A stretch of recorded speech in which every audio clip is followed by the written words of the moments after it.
Hello दोस्तों, आप सभी का स्वागत है आपके अपने YouTube channel crack general knowledge exam में।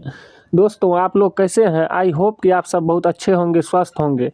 दोस्तों, आज हम लोग जीके जीएस के टॉपिक के अंतर्गत ग्रंथियां यानी ग्लैंड्स के बारे में अध्ययन करेंगे, जो आपको आने वाले एग्जाम बिहार दरोगा, Bihar SSC and railway exam में आपके लिए काफ़ी ही सहायक सिद्ध होगी।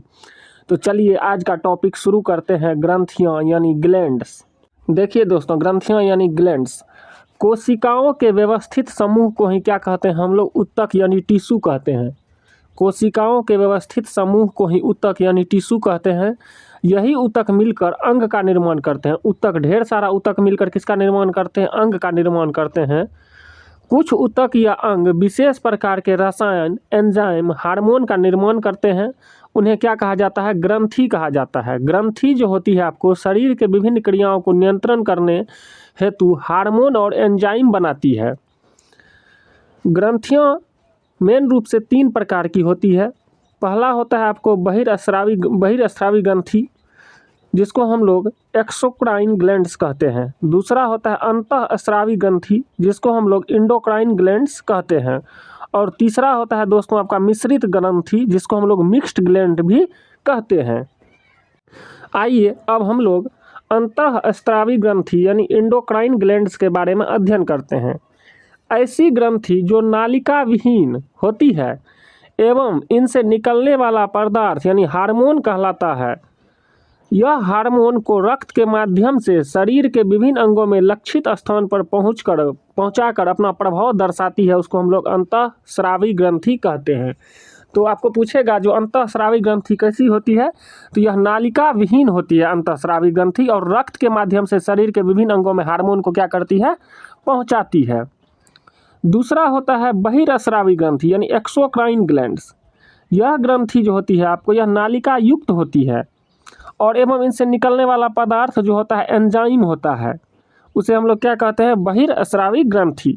और तीसरी ग्रंथि होती है आपको मिश्रित ग्रंथि, जिसको मिक्स्ड ग्लैंड के नाम से हम लोग जानते हैं। तो ऐसी ग्रंथि जिनसे एंजाइम व हार्मोन दोनों का स्रवण होता है, एंजाइम भी निकलता है और हार्मोन भी निकलता है, उसको हम लोग मिश्रित ग्रंथि यानी मिक्स्ड ग्लैंड कहते हैं, जिससे एंजाइम और हार्मोन दोनों निकलता है। यानी देखिए, हम कह सकते हैं कि ग्रंथि यानी ग्लैंड्स के अंतर्गत हमको सीधा याद रखना होगा। तो जो ग्रंथि नालिका विहीन होती है और जिससे हार्मोन निकलता है, उसे हम लोग अंतःस्रावी ग्रंथि कहते हैं। जो ग्रंथि नालिका युक्त होती है और जिससे एंजाइम निकलता है, उसे हम लोग बहिरस्रावी ग्रंथि कहते हैं। और जिससे एंजाइम एवं हार्मोन दोनों का स्रावन होता है, उसको हम लोग मिश्रित ग्रंथि कहते हैं। जिससे एंजाइम और हार्मोन दोनों निकलता है, उसको हम लोग क्या कहते हैं? मिश्रित ग्रंथि, मिक्स्ड ग्लैंड कहते हैं। अब देखिए, हम लोग आगे एक टॉपिक हार्मोन का अध्ययन करते हैं। हार्मोन आखिर कहते किसको हैं? हार्मोन एक प्रकार के रसायन हैं जिससे विभिन्न ग्रंथियों द्वारा रक्त में स्रावित किया जाता है तथा रक्त के प्रवाह में ये रसायन शरीर के विभिन्न हिस्सों तक संदेश ले जाने का कार्य करते हैं। उन्हें हार्मोन कहते हैं। हम लोग शरीर के विभिन्न हिस्सों तक रक्त के माध्यम से जो संदेश ले जाते हैं, उन्हें क्या कहते हैं? हार्मोन कहते हैं। इसलिए इन्हें शरीर का संदेशवाहक भी कहा जाता है। हार्मोन से ही हमारे शरीर के विकास, मेटाबॉलिज्म, प्रजनन आदि क्रियाओं के लिए उत्तरदायी होते हैं। इसके अतिरिक्त हमारे प्रत्येक भाव जैसे गुस्सा आना, घबराहट होना, प्यार आना, इन सभी कारकों के लिए भी आपको हार्मोन्स ही जिम्मेदार हैं। अब आपको पूछेगा जो सबसे पहले खोजा गया हार्मोन क्या था? तो सबसे पहले खोजा गया हार्मोन का नाम था सिक्रेटिन। सबसे पहले खोजा गया हार्मोन का क्या नाम था? सिक्रेटिन। हार्मोन शब्द की उत्पत्ति ग्रीक शब्द हार्मो से हुई है, जिसका अर्थ होता है मैं उत्तेजित करता हूँ। अपने नाम के अनुरूप प्रत्येक हार्मोन शरीर के एक विशेष हिस्से को उत्तेजित करते हैं। हार्मोन का निर्माण अंतःस्रावी ग्रंथि में होता है और ये ग्रंथि की कोशिकाएं से सीधे रक्त में मिल जाता है आपको हार्मोन। अब दोस्तों, आप अगला टॉपिक एंजाइम को देखिए। एंजाइम की अगर हम बात करें तो ये अलग प्रकार के रसायन होते हैं। एंजाइम जो हमारे शरीर में होने वाली कई रासायनिक क्रिया जैसे भोजन को पचाने आदि को तेज कर देते हैं। दूसरे शब्दों में ये उत्प्रेरक यानी कैटेलिस्ट का कार्य करते हैं, कैटेलिस्ट की भांति कार्य करते हैं। एंजाइम ही शरीर में मौजूद जटिल अणुओं को ग्लूकोज जैसे छोटे छोटे अणुओं में तोड़ने में मदद करते हैं, जिसे शरीर ईंधन के रूप में क्या करता है, आपका उपयोग करता है। ग्लूकोज से हमें क्या प्रदान होती है, ऊर्जा। तो शरीर का ईंधन के रूप में यह क्या करता है, छोटे छोटे अणु को तोड़ता है, जिससे हमें शरीर में क्या ईंधन के रूप में हम एंजाइम का उपयोग कर पाते हैं। आपको पूछेगा एंजाइम कैसा कार्य करते हैं, उत्प्रेरक की भांति कार्य करते हैं। उत्प्रेरक क्या करते हैं, रासायनिक अभिक्रिया या तो घटाते हैं या बढ़ाते हैं, दोनों का काम करते हैं। दोस्तों अब बहिर्स्रावी ग्रंथियाँ यानी एक्सक्राइन ग्लैंड के अंतर्गत हम लोग पढ़ेंगे बहिर्स्रावी ग्रंथि क्या होती है। तो ये नालिका युक्त ग्रंथियाँ होती है। इनके लक्षित अंग नज़दीक होते हैं। लक्षित अंग क्या होते हैं, नज़दीक होते हैं, एवं इनसे निकलने वाला पदार्थ एंजाइम कहलाते हैं या कहते हैं। उदाहरण के लिए देखिए अश्रु ग्रंथि, इसको हम लोग क्या कहते हैं, इससे आंसू निकलता है। लेक्रोमिल ग्रंथि को भी हम लोग, आंसू किस ग्रंथि से निकलता है, लेक्रोमिक ग्रंथि से ही आंसू निकलता है। अब देखिए लार ग्रंथि, इससे क्या निकलता है, सेलेवरी ग्लैंड, इससे लार निकलती है। सीबम ग्रंथि, इससे तेल निकलता है। स्वेद ग्रंथि, स्वीट ग्लैंड, इससे क्या निकलता है, आपको पसीना निकलता है। शरीर में पसीना किस ग्रंथि से निकलता है, स्वेद ग्रंथि से। दुग्ध ग्रंथि, इससे क्या निकलता है, दूध निकलता है। तो सभी ग्रंथि सभी विभिन्न प्रकार के कार्य हमारे शरीर में करते हैं। अब देखिए बहिस्रावी ग्रंथियाँ यानी एक्सक्राइन ग्लैंड्स के अंतर्गत हम लोग अध्ययन करते हैं कि मानव शरीर की सबसे बड़ी ग्रंथि और सबसे बड़ी बाह्यस्रावी ग्रंथि यकृत होती है। आपको लीवर जिसको हम लोग कहते हैं, मानव शरीर की सबसे बड़ी ग्रंथि और सबसे बड़ी बाह्यस्रावी ग्रंथि क्या होती है, यकृत होती है। दोस्तों यकृत का जो वजन होता है वह लगभग आपको 1.5 से 2 kg होता है। यकृत के द्वारा ही पित्त स्रावित होता है। यह पित्त आंत में उपस्थित एंजाइम की क्रिया को तीव्र कर देता है। पित्त क्या करता है, आंत में उपस्थित एंजाइम की क्रिया को यह तीव्र करता है। पित्त जो है आपको भोजन पचाने में सहायता करता है। जब हम कुछ खाते हैं तो लीवर के द्वारा ही पित्त रिलीज किया जाता है, जिससे हमारा भोजन क्या होता है, पचता है। इसमें मौजूद पित्त हमारे खाने को छोटे छोटे टुकड़ों में बांट देता है और इससे खाना क्या होता है, आसानी से हमारे पेट में पचने लगता है। लीवर जो है हमारे शरीर का डिटॉक्सिफिकेशन यानी शरीर का विषहरण भी करता है। लीवर का दूसरा मुख्य काम है हमारे शरीर में मौजूद सभी तरीके के विष को हरण करना, अर्थात हमारे शरीर में मौजूद जितने भी हानिकारक विषाक्त पदार्थ होते हैं उन्हें बाहर निकालने का काम लीवर के द्वारा ही किया जाता है। दोस्तों यह वीडियो आपको कैसा लग रहा है हमें कमेंट्स में ज़रूर बताइएगा। अगर वीडियो पसंद आए तो चैनल को लाइक एंड सब्सक्राइब भी ज़रूर कीजिएगा।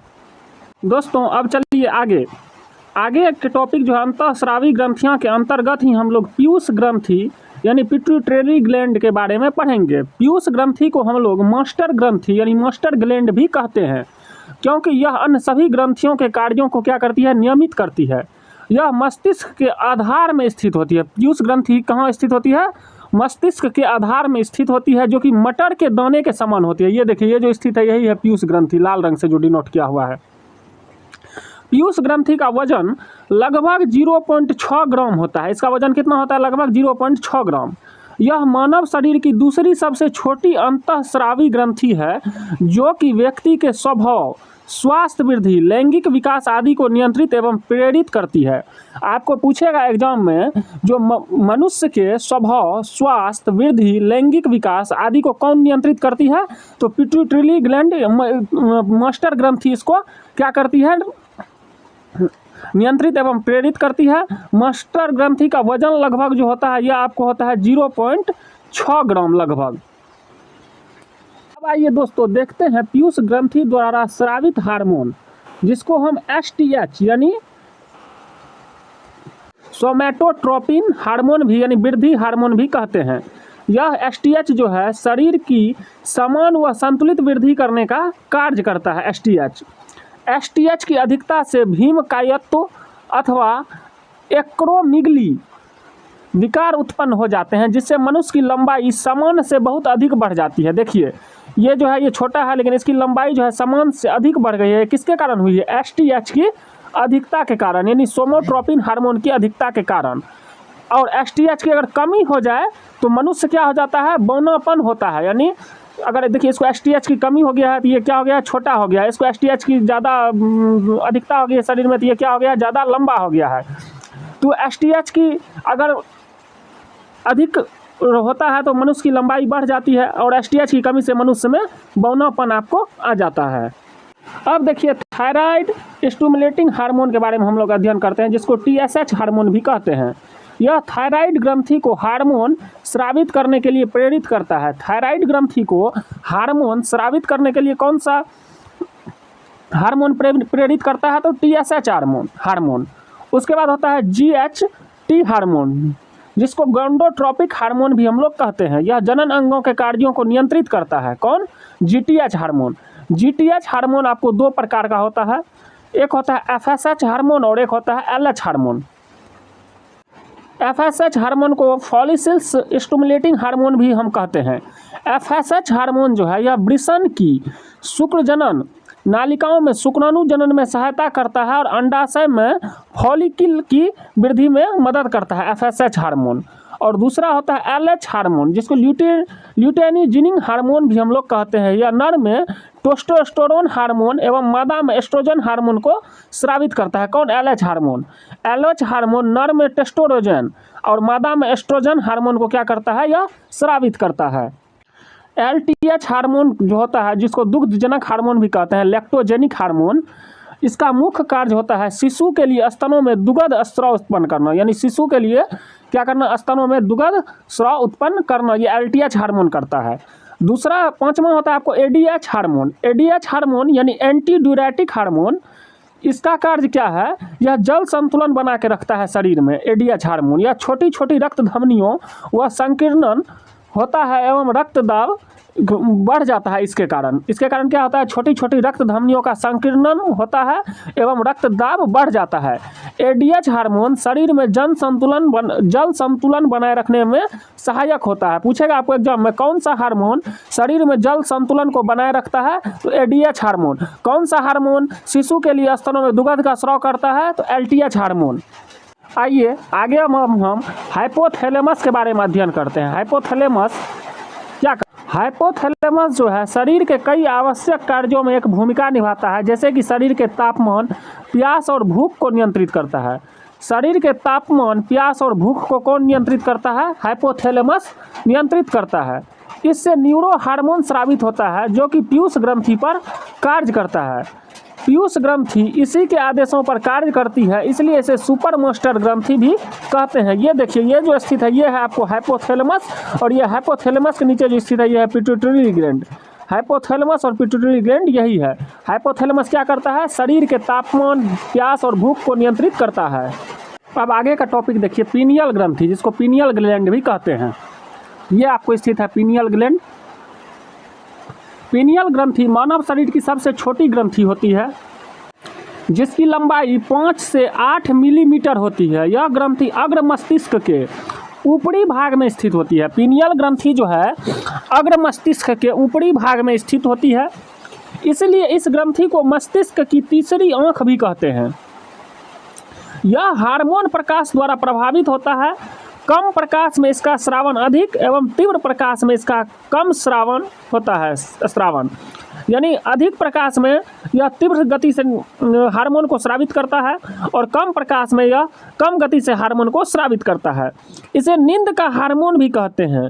यह शरीर की दैनिक क्रियाएं जैसे सोना, जागना एवं महिलाओं में मासिक चक्र का निर्धारण करती है, इसलिए इसे शरीर की जैविक घड़ी भी कहा जाता है। किसे, पीनियल ग्रंथि को।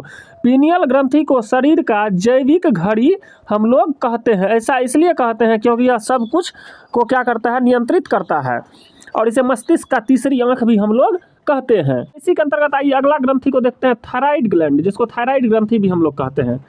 थायराइड ग्रंथि ये आपको एच आकार की जो ग्रंथि है शरीर में, इसे थायराइड ग्रंथि कहते हैं।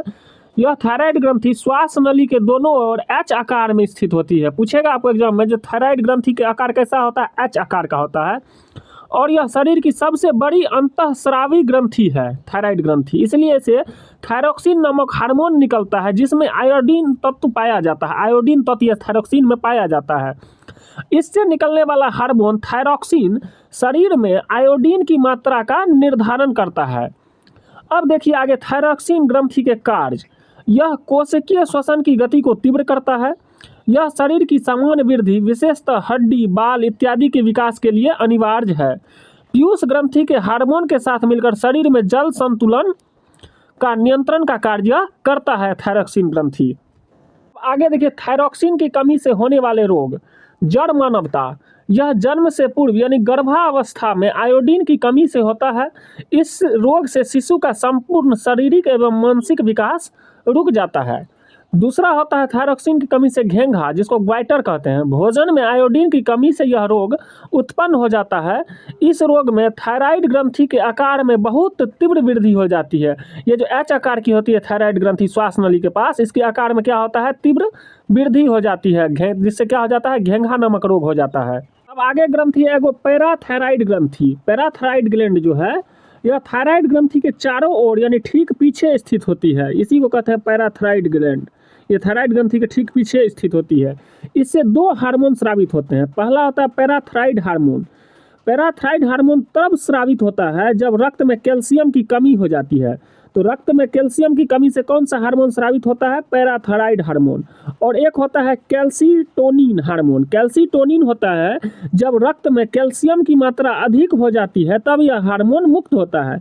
अर्थात पैराथायराइड ग्रंथि से निकलने वाला हार्मोन रक्त में कैल्शियम की मात्रा को क्या करता है, नियंत्रित करता है। तो पूछेगा पैराथायराइड ग्रंथि किसको नियंत्रित करता है, तो रक्त में कैल्शियम की मात्रा को नियंत्रित करता है।